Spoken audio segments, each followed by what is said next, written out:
Қарақалпақстанның кең сарғыш реңлі шөллерінде біраз ұмтылып бара тұрған бір естелік бар. Шылпық қала. Мыңлаған жылдар алдын бұл жерде өмір қайнап тұрған. Оның атрапында болса жауынгерлер, саудагерлер һәм апайы адамлар жасаған. Зардүштілік дәуірінде түрлі мәресімлер өткерілген. Бірақ Шылпық қала бұл тек таслар һәм топырақтан құрылған апайы орын емес. Бұл өтміштің хавазы, Қарақалпақ халқының тарихи қазинесі. Бұл қорған хатты Қарақалпақстан Республикасының мемлекеттік гербінінде орын алған. Оның қаншелі дәрежеде ахметлі естелік екенін бұл мағлұматтан да түсінуіңіз мүмкін. Бұл Қарақалпақстан Республикасының мемлекеттік гербі. Онда таңғы құяш, дария һәм адырлер, Апсанауи Құмай құсы, Қарақалпақстан һәм Өзбекстан мемлекеттік байрақлары, пахта, бидай һәм Шылпық қала суретленген. Қарақалпақстан тарихында Шылпық ахметлі рөл ойнайды. Оның жасы соншелі ұлы. Бұндай естелік қалайынша қазірге шекем сақланып қалған екен деп ойлауыңыз таби. Неге айне Шылпық қаланы мемлекеттік гербте көреміз? Ол Қарақалпақстан үшін соншелі ахметлі естелік пе? Оны дәулер құрғаны рас па? Сұраулар көп. Біз болса зардүштілікте ахметлі естелік есапланған Шылпық қала сырларын бүгінгі санымызда үйреніп шығамыз. Бұл айдың жойбары. Мен Исламбек, басладық.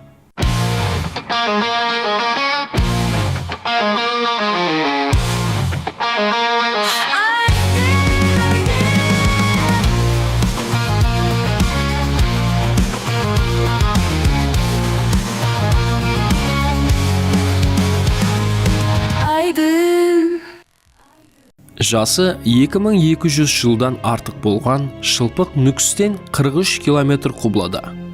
Түркменстан мен шекара аймағына жақын аймақта жайласқан.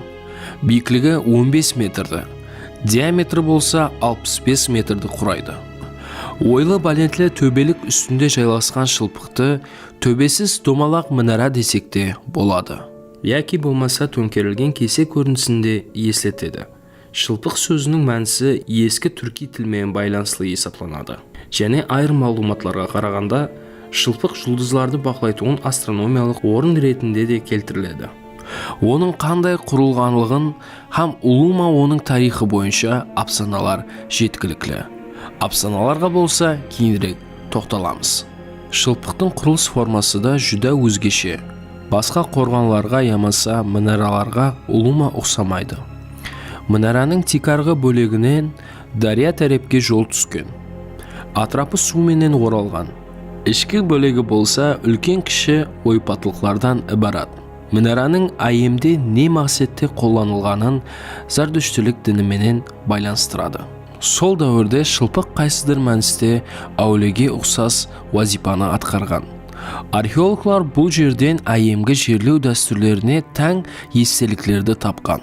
Бірақ адам жасағанын тасдиқлайтұғын дәлелде жоқ. Соның үшін бұны зардүштілердің әулесі десек те болады. Зардүштілік өзі қандай дін? Келің сол хақында сөйлесеміз. Зардүштілік эрамыздан алдыңғы 1200 жыллар аралығында Орта Азияда атап айтқанда қазіргі Хорезм аймағында пайда болған дін. Бұл дін Орта Азиядан тысқары Иран, Ауғанистан, Азербайжан һәм Орта Шығыста да тарқалған. Тикарын салушы болса Зардушт атлы шахс есептелінеді. Зардуштың діни талиматлары Авеста атлы мұқаддес кітапта жиналған. Ол жоғары құдай Ахурамазда һәм жауыздық нышаны Ахриман арасындағы жақсылық һәм жамандық күресін адамларға апуайы етіп түсіндіріп берген. Жақсы ниет, жақсы сөз, жақсы пікір. Зардушт міне сол үш гәппенен адамларды жақсы өмір кешіруге шақырған. Зардүштілікті жалғыз құдайлықты үгіт насият еткен. Олардың діни дәстүрлері де улума басқаша еді. Қайтыс болған адамды жерге көму де отта жағу да мүмкін болмаған. Себебі бұл дінде жер, хауа, су һәм от мұқаддес есептелініп, оларды патасылау қадаған етілген. Құдай Ахурамазды жаратқан, бұл нәрселерді өлген денелерменен патаслау үлкен күнә есептелінген. Олар қайтыс болған жақынларының өлген денесін шылпыққа ұқсас дақмаларға алып барған. Өлілер белгілі уақыт шылпықта қалған. Жабайы хайуанлар, құслар тәсірінде өлінің шіруі де тездескен. Отқа сыйынушылар және қайтып мұнарадан қайтыс болған адамның сүйек қалдықтарын алып кеткен. Бұл сүйек қалдықтары асуари деп аталған арнаулы ыдысларда сақланған. Бұл сүйек салатын ыдысларды қазірде Нүкістегі һәм Ташкенттегі музейлерде көруіңіз мүмкін. Атап айтқанда Нүкістегі Савицкий музейінде де. Айтпақшы, Савицкий хақындағы видеоны өткеріп жіберген болсаңыз, көруді ұсыныс етемін. Сілтемені комментарийде табуыңыз мүмкін.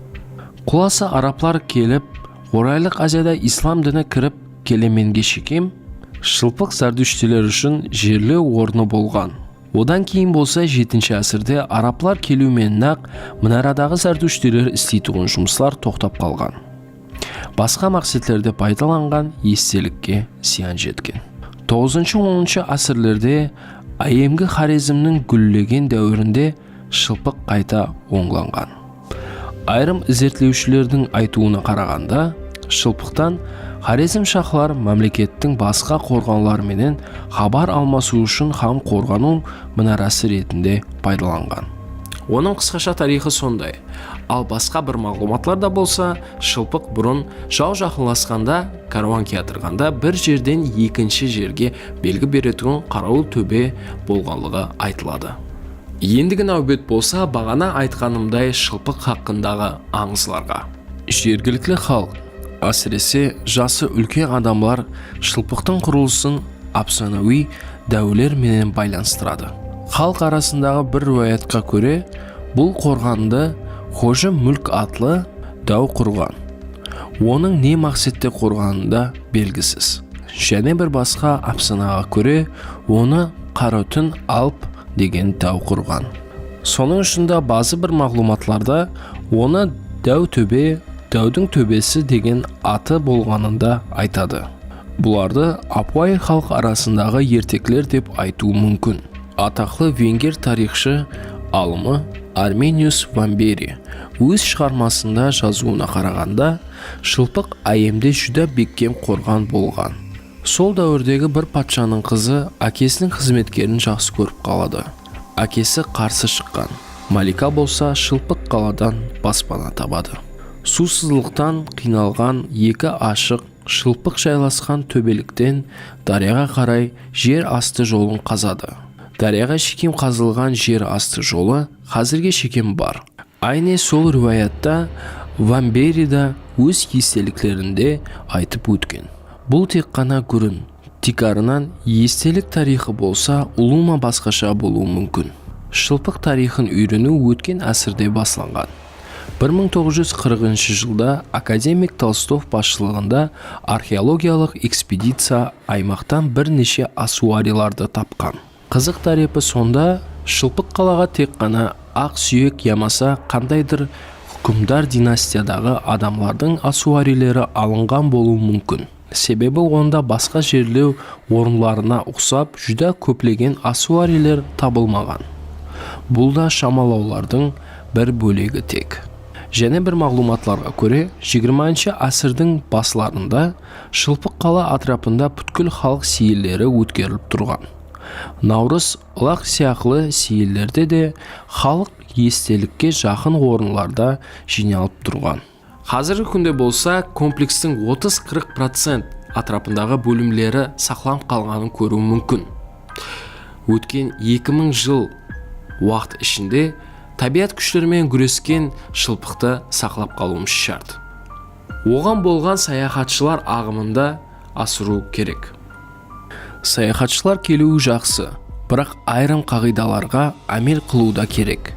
Шылпық қорғанында райондағы ең биік темір үскене орнатылған болып, Қостырнақ ішіндегі бұл пирамида қашаннан берлі саяхатшылар үшін арзулар терегі вазипасын өтеп келатыр.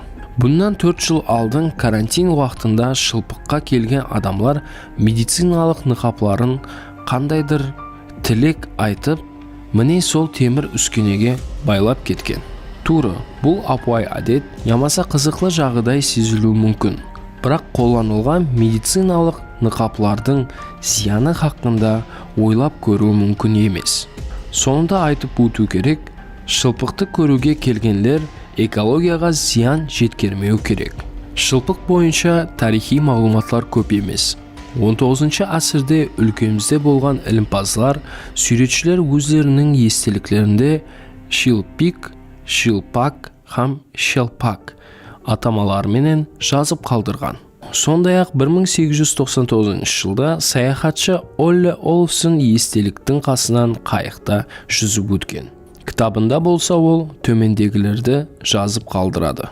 Қыпшақтың арқа шығысында, шығыс жағалауларында, дария жағасындағы салмалар менен оралған адам жасамайтұғын орында үлкен медресе жайласқан болып, онда муллалар һәм оқушылар дүния шауқымынан жырақласып, Құран үйреніп жатыр.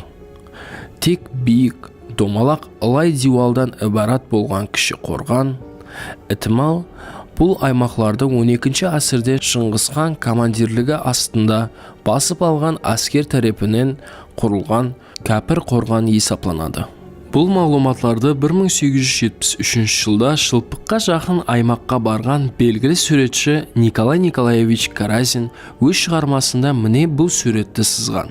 Сондай-ақ айрым мағлұматларда Амудария ұсы төбені айланып аққаны, һәм су оның жағасына орылғанында шылп-шылп еткен сес шығып тұрады. Шылпықтың аты да ұсы шылп-шылп деген сөзден келіп шыққан деп та келтіріледі. Асырлар дауамында Шылпықтың тарихы жұмбақлығынша қалмақта. Бұл естелік елі өзінде көп сырларды жасырған. Өткерілу керек болған зерттеулер, ізденетін жұмыстар көп. Ахметлісі бұл Қарақалпақ гауһарына елі де ітвар берсек болды. Бұл видео арқылы Шылпық хақында біраз болса да мағлұматқа ие болдыңыз деп ойлаймын. Егер видео ұнаған болса, лайк басуды ұмытпаң. Сіз Шылпыққа бардыңыз ба? Барған болсаңыз, нелер сілерді хайран қалдырды? Пікірлеріңізді комментарияда жазып қалдырың.